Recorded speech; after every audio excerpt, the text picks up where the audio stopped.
இந்த கொஸ்டினை பாருங்கள். 1952 நடைபெற்ற முதல் பொதுத் தேர்தலில் வெற்றி பெற்ற பெண் வேட்பாளர்கள் எண்ணிக்கை யாதுன்னு கேட்குறாங்க. 22.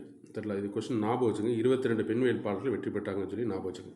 முதல் பொதுத் தேர்தலில் வெற்றி பெற்ற பெண்கள். முதல் பொதுத் தேர்தலை பற்றி ஒரு தகவல் நம்மளுக்கு இருக்குது ஸ்கூல் புக்கில். அது என்ன இருக்குன்னு பார்க்கலாம். ஆனால் இது இல்லை, தெரியல. இந்தியாவின் முதலாவது பொதுத் தேர்தல் பற்றி நீங்கள் அறிந்து கொள்ள வேண்டிய 1951 நடைபெற்றது.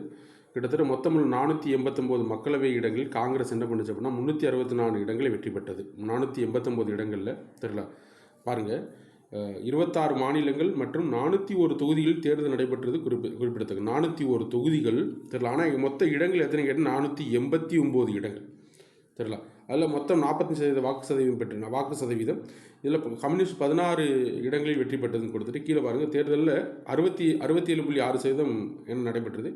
54 கட்சிகள் தேர்தலில் பங்கேற்றன. இந்த தேர்தல் நடைபெற்ற அக்டோபர் 25, 1951 இது மாதிரி நடைபெற்றதாக குறிப்பிட்டிருக்காங்க. டைரெக்டாக இது எல்லாமே ஸ்கூல் புக்கில் கூடிய தகவல்.